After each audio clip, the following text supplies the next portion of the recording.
way the world is moving forward, there will be no world without diversity. There will always be diversity, and I think diversity will keep increasing. Diversity is really a verb, and I think it can only mean something positive for people if you compare it with intergroup contact experiences. And South Africa is a big melting pot with so many interesting dynamics between the social groups living here. And that made me realize that's something I want to study more. And I want to do research that has practical and societal relevance. When I started digging into the literature, I came across this big paper by Robert Putnam, an American political scientist. And he claimed that diversity is a bad idea because it would destroy social cohesion across the board, for everyone in society. And that made me realize, whoa, if diversity is a bad idea, how can we solve this? What can we do about that? So I tried to actually focus on this main research question within my PhD studies. The way the world is moving forward, there will be no world without diversity. There will always be diversity, and I think diversity will keep increasing. And so I think it's interesting to see who is reacting in a negative way. Are there people, a part of the population, that reacts in a positive way? Why do we see these different reactions, and how can we actually help the people that are afraid of diversity or feel threatened by diversity?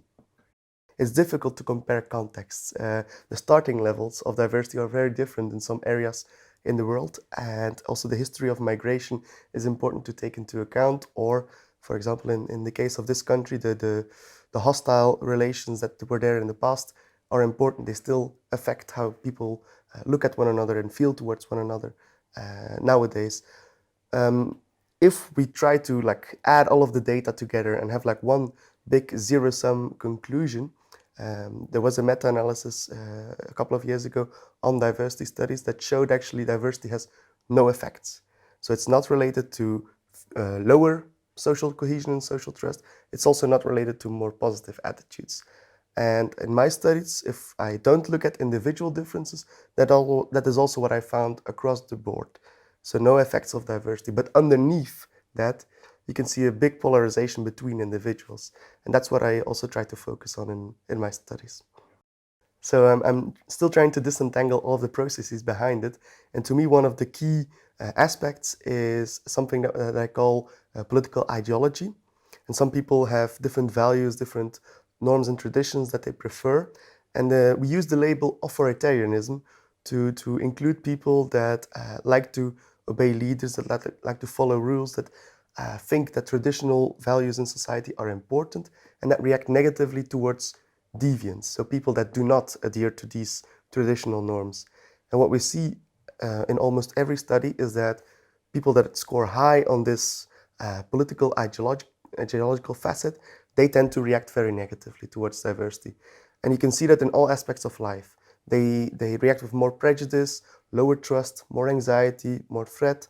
And finally, also in the political spectrum, we can see that diversity kind of pushes people towards more far-right, anti-immigration and populist parties. And people that tend to adhere to these traditional norms, they react to diversity. And I think it's a feedback loop, because some far-right parties, at least in Western Europe, they use immigration also as one of their discourses to attract more voters.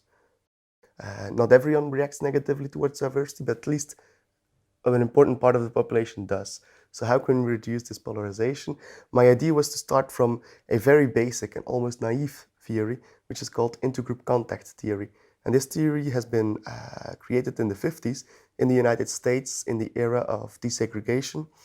And there they said, the more people have positive experiences with one another, the more they will become tolerant and the less prejudice they will feel towards one another.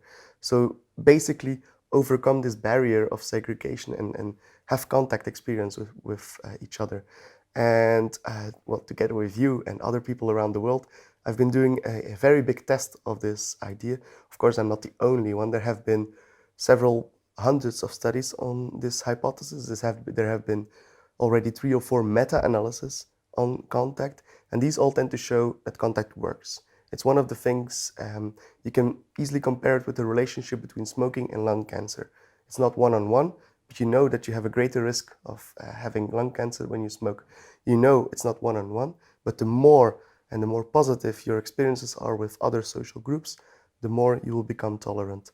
And across all of these data, we had data of more than 70,000 individuals, 19 countries. We found, and this is a very promising story, that contact did reduce prejudice and promote tolerance, even for those that feel threatened, and even for those that perceive a lot of discrimination. So I think this is a very promising avenue for future research, because now we have a tool in our hands, a very easy tool to implement. It's not costly, just have to bring groups together. I think two things that I want to focus on, the two main ones are looking at the boundary conditions of intergroup contact, so we know that it works, but still I want to focus on how can we create the best possible situation for these positive effects of contact.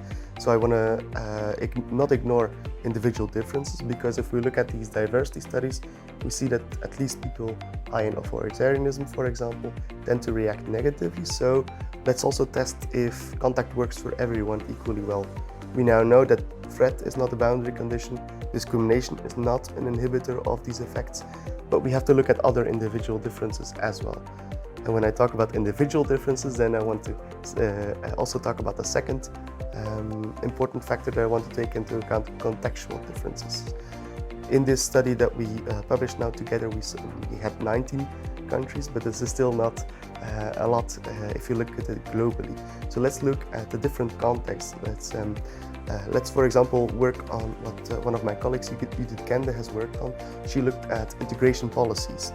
And she showed, for example, that diversity does not have negative effects when the context actually has inclusive policies to integrate and to make diversity work.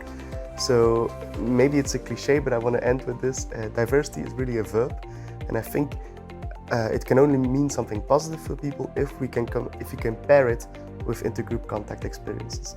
That's where I want to go in the future.